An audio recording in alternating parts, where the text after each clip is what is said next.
Salam à toutes, à tous. Aujourd'hui, on va traiter l'exercice 37, chimie. On commence. Voilà l'énoncé de l'exercice. Dans un bécher contenant une solution de chlorure de cuivre 2, Cu2 plus 2Cl-, de concentration molaire C1 égale à 0,5 mol litre moins 1, et de volume V1 égale à 20 ml. Et une deuxième solution de chlorure de fer 2, FeE2 plus 2Cl-, de concentration molaire C2 égale à 0,5 et de volume V2, même volume, même concentration, 20 ml. Puis on ajoute 1 g de fer métallique et 1 g de cuivre métallique. Voilà, les poudres de fer et puis une poudre de cuivre dans l'état solide. Les couples oxydant-réducteurs mis en jeu, Cu2 plus Cu et Fe2 plus Fe. Oxydant-réducteur, oxydant-réducteur. Donc on a mélangé les 4 constituants, c'est-à-dire dans le mélange réactionnel, vous avez 2 oxydants et vous avez 2 réducteurs. Donc quel est l'oxydant qui va réagir avec quel réducteur? C'est ce qu'on va savoir. Premièrement, on va faire une supposition. Première question. Écrire l'équation chimique en supposant, bien en considérant une réaction chimique entre l'oxydant Cu2+, et le réducteur Fe. Voilà, on commence. On va écrire la demi-équation d'oxydation, c'est-à-dire on doit prendre le réducteur, qui est le fer. Le fer, lorsqu'il réagit, il donne Fe2+. Voilà. Puis on équilibre la charge électrique, 2 plus, 2 moins. Donc la charge à droite, ça fait 0. La charge à gauche, ça fait 0. Puis l'autre demi-équation de réduction. Donc on va réduire un oxydant. L'oxydant, bien sûr, c'est l'ion Cu2+. Cu2+, lorsqu'il réagit, il donne le réducteur Cu. Et on écrit la demi-équation. Cu2+, réduction, on va capter les électrons. Oxydation, une perte d'électrons. Et vous avez les cuivres. Puis l'équation bilan. On va additionner les deux et éliminer les électrons. On doit avoir le même d'électrons échangés. Donc on ne va rien ajouter ici. On va simplifier tout simplement. Et puis voilà notre équation. Alors j'ai fait vite. Voilà l'équation finale. Donc on doit mettre une flèche ou bien 2 flèches. Normalement on ne sait pas encore. On doit mettre 2 flèches. Seconde question. Calculer les quantités de matière initiale de toutes les espèces chimiques présentes. Alors j'ai déjà mentionné ici la première. Donc toutes les espèces, c'est-à-dire 1, 2, 3 et 4. On va commencer par les ions. La quantité de matière des ions Cu2+, d'après les données, Cu2+, c'est C1 et le volume V1. Voilà, j'ai déjà fait les calculs. On trouve 10 moins 2. La même chose pour le deuxième ion, Fe2+. Voilà, donc Fe2+, c'est la même chose, c'est C2V2, donc d'après la relation, C2V2, et on trouve le même résultat. Puis la quantité de matière des deux métaux, les deux solides, c'est-à-dire le fer et le cuivre. Voilà, on commence par le cuivre, donc la masse sur la masse molaire. Vous avez déjà ici 1 gramme de cuivre et 1 gramme de fer. Alors, divisé par la masse molaire, ça vous donne, 1,57, 10 moins 2 mol. La même chose pour le fer. Petit m sur grand m. Voilà la masse molaire, c'est donné dans l'exercice, 55,8, ça fait 1,79, 10 moins 2. Alors, donc on ne doit pas se contenter de ce que nous avons dans la réaction. On vous a dit dans la question, toutes les espèces chimiques présentes, pas toutes les composantes de la réaction. Donc on a une autre espèce qui est l'ion Cl-. Donc l'ion Cl-, il provient des deux solutions, de la première et de la deuxième. Donc la quantité de matière dans la première solution plus la deuxième solution. Mais ici vous avez un coefficient 2, c'est-à-dire chaque mol de Cu2Cl-, il nous donne 2 fois Cl-. La même chose ici, chaque mol de ce composant Fe2 plus Cl-, il nous donne 2 fois Cl-. Donc la quantité de matière Cl-, c'est le double de la quantité de matière de tout ce constituant. Et la même chose ici, c'est ce que je vais écrire. Donc ici, la quantité de matière totale de Cl-, c'est 2 fois C1V1 qui provient de la première solution, plus 2 fois C2V2 qui provient de la deuxième solution. Donc la quantité totale, ça fait 4, 10, moins 2. Voilà pour la troisième question. quel est le sens d'évolution spontanée, c'est-à-dire le vrai, le réel, du système chimique? Est-ce que ce que nous avons écrit ici, ou bien c'est l'inverse de ce que nous avons considéré? Alors pour cela, on va utiliser le critère d'évolution, c'est-à-dire d'abord on doit calculer le quotient de réaction initiale.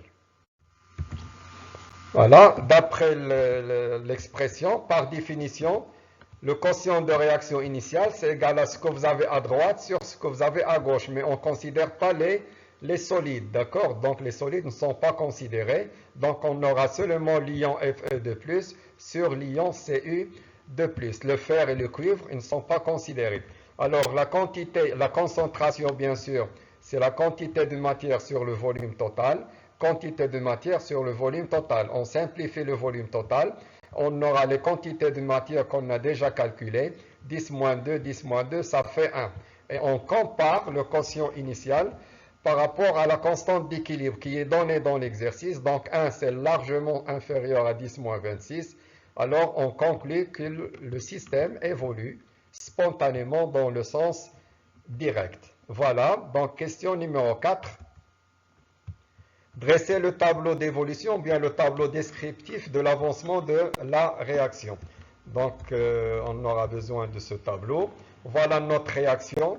Donc, on a déjà maintenant confirmé qu'elle est dans le sens direct. Alors, pour cela, voilà l'état initial. Nous avons la quantité de matière initiale de chaque constituant de la réaction. Puisque la réaction s'effectue vers la droite, le sens direct, on aura ici moins, ici moins x, ici moins x final, et à droite plus x et plus x final. Nous avons les mêmes coefficients stoichiométriques, 1 pour chaque constituant. Voilà, donc maintenant la question numéro 5.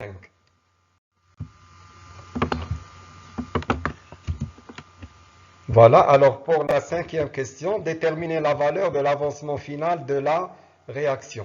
On va utiliser la valeur de K égale à 10 puissance 26. Alors on va exploiter cette valeur pour déterminer l'avancement final. Alors premièrement, par définition, la constante d'équilibre, c'est la concentration des produits sur la concentration des réactifs, mais on ne tient pas compte des solides. Donc le fer et le cuivre, ils ne sont pas considérés. Alors je remplace la quantité, la concentration par la quantité de matière sur le volume total. D'après le tableau d'avancement, c'est NiFe de plus X final. Et d'après le tableau d'avancement, la quantité de matière des ions Ci de plus, c'est NiC de plus moins X final. Je simplifie par le volume et j'obtiens juste les quantités de matière. Alors je fais passer cette quantité de matière NiC de plus moins X final vers la gauche. Je multiplie par K et je développe ce produit. Voilà, j'obtiens K fois NiC de plus moins K fois X final égale à N initial de Fe de plus X final. Alors je fais passer Kx final vers la droite et je fais passer NiFe de plus vers la gauche. Et je factorise par X final. Comme ça, je trouve l'expression finale, X final égale à K fois N initial Ce de plus moins N initial Fe de plus sur K plus 1. Et on finit par l'application numérique. K c'est 10, 26. 10 moins 2, c'est négligeable, bien sûr. 10, 26 plus 1, ben, en haut, ça fait moins 10 moins 2. Donc, si vous faites les calculs, vous factorisez, vous simplifiez, vous allez trouver à peu près 10 moins 2 mol. Ça, c'est la valeur de X final. Pour la 6e et la dernière question.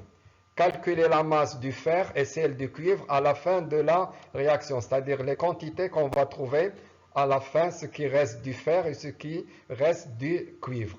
Voilà, donc encore une fois, on va utiliser le tableau d'avancement. Quelle est la quantité de matière du fer d'après le tableau d'avancement? C'est N initial moins X final. Et la quantité de matière, c'est petit m sur grand M, la masse sur la masse molaire. Alors je multiplie ici vers la droite par la masse molaire et j'obtiens l'expression de la masse du fer. On fait les calculs. On trouve, voilà, donc on a déjà calculé la quantité initiale, on a déjà calculé X final, vous avez dans l'exercice la masse molaire, on trouve 0,44.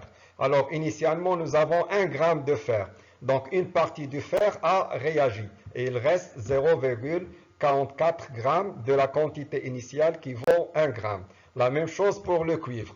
Voilà, donc la quantité de matière du cuivre à l'état final, c'est la quantité initiale plus X final. Pourquoi plus? parce qu'il y a formation, donc c'est un produit. Donc il y a formation du cuivre. Alors on remplace de la même manière, la quantité de matière c'est petit m sur grand M. Voilà la masse molaire, j'ai fait passer la masse molaire vers la droite et on fait les calculs. Après les calculs, on va trouver 1,63. Initialement, nous avons 1 gramme et à la fin, nous avons 1,67. Le cuivre n'a pas réagi. Le cuivre, c'est un produit. Donc, en plus de 1 gramme, il s'est formé 0,63 grammes de cuivre au cours de cette réaction. Voilà, j'espère que c'est clair. Au prochain exercice, bon courage. Merci.